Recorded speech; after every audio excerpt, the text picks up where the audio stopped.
Good day everyone! So welcome to this vlog and I hope you enjoy watching kung paano ako nag-grow, kung paano ako na-develop as a person talaga, kung sino ako ngayon and kung ano yung mga bagay na una kong nabanggit na word about me lang po ang mapapanood niyo sa video na to. And nawa ay may matutunan din po kayo sa video na to. Kaya syempre i-interview natin ang alaga sa akin or my mom kasi siya naman po talaga yung nakakakita or nakaalam ng lahat ng bagay about me. Let's watch this guys, sama-sama tayo manood, mag-enjoy and matuto din. Bunso kong apat, binato. Saka dun sa salad na Jollibee. Pati dun sa ketchup na may baby. Siyempre mama, mga 2 years old, mga ganun. Alam ko ano kayo, mga 8 months, mga ganun. Or 1 year. Sabi na kasi nalimutan ko na. Matagal ka nagkamipin eh. Kasi naupuan mo, agad. Kaya siguro magwa 1 year old ka nagkamipin ka. Siyempre, bagong panganak ka, makahiga ka lang nun eh. Pagkatapos nun, nadapa ka na. Tapos gagapang ka na. Tapos aabay ka na nun. Para tapos maglalakad ka na. Ganun, tapos tatakbo ka na. Pero sa'yo, mabilis, medyo mabilis ang development sa'yo kasi parang mabilis kang matutong. Gumamit ng ngipin mo. Mabilis ka nang lumakad, tsaka tumakbo. Maglalaro ka pero gusto mo mag-isa ka lang. Tapos meron kang imaginary friend.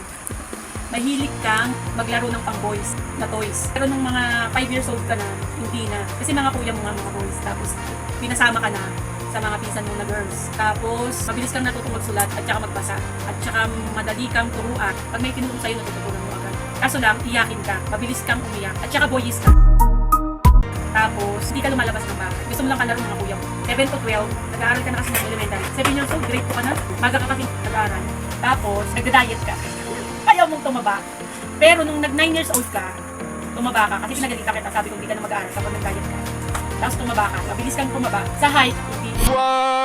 Nung hanggang 2 years old ka, mabilis kang lumaki. Tapos nung mga medyo late na yung development ng height mo. Tapos, physical, siyempre, nakukumpleto yung ngipin mo. Mahaba ang buhok mo. Tapos, okay na yung mga kilos mo. Hindi ka na boys. Mabilis ka rin matuto. Mabilis kang sumunod. 12.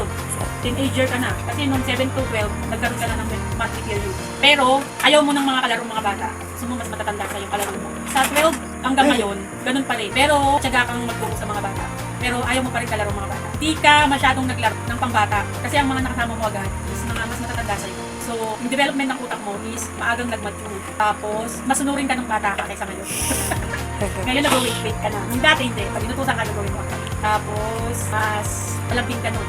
Tapos, siyempre dalaga ka na, nagsisikreto ka na. Dati wala. Ay, meron na. Emotionally, medyo hindi ko wala. Karoon mo ka na magtago ng emotion mo. Dati hindi. Maramdamin ka dati. Ngayon, natatago mo na yung emotion mo. Pero naramdaman ko yun kasi ako nga nanay. Tapos, mas naging close tayo. Ngayon.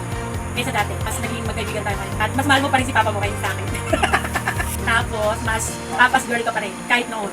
Tapos, physically, medyo naging chubby ka. Pero, pumapayat din naman. Develop din. Talaga matured ka eh. Kahit nung maliit ka pa. Hindi ka isip bata. Kaso lang dati iyakin ka. Yun hindi na masyado. Siguro hindi lang sa pamilya natin. Tayo kasi bago kumain, nagdadasal tayo. Saka, sanay tayo na sabay-sabay tayong kumakain. Nagsasabihan tayo ng mga problema. Nung hindi tayo nahihiyang magsabihan ng mga problema. Ganun. Yung open tayo sa isa't isa. Nararamdaman ko kasi kapag kami tinatayo. Tapos, hindi din naman kayo makatagal na yung nasabihin sa ganun. Kung may gusto ka pa develop sa akin, kahit sa ang term or aspect ng life ko, ano yun? Physical, siyempre gusto ko tumakat ka pa ng konti. At kaya pumayat ka ng konti. Emotional, gusto ko mas maging open ka pa sa akin. Gusto ko pa na maging close tayo, na parang best friend. Ano. Tapos, mas maging masipag ka pa. Hindi lang sa bahay, lalo na sa gawain sa Diyos. Tapos, mas mali mo pa kami. Nila kuya mo, tsaka nila pa. Yun, wag natin kakalimutan mag-thank you sa kanila kasi malaking part sila ng buhay natin. Kung bakit tayo na-develop, paano tayo nag-grow as a person, and talagang wag tayong magdadamdam sa lahat ng mga tinatama nila sa atin kasi para din yun sa growth natin. Kaya kapag teachable ka nga, diba, we will grow. Charis. So, di lang talaga ako tumangkad pero nag-grow naman ako siguro. So, yun lang po, and I know and I hope that you enjoy this video and may natutunan po kayo talaga. Kaya sana meron talaga. And yun lang guys. Thank you again and again for watching this video, and nawa mag-share din kayo kung paano kayo nag-develop, kung paano kayo na-develop yung knowledge nyo about this and anything. Kung gusto nyo lang naman. And yun. Salamat again guys for watching this, and God bless you all. Have a good day. Mwah! Mwah!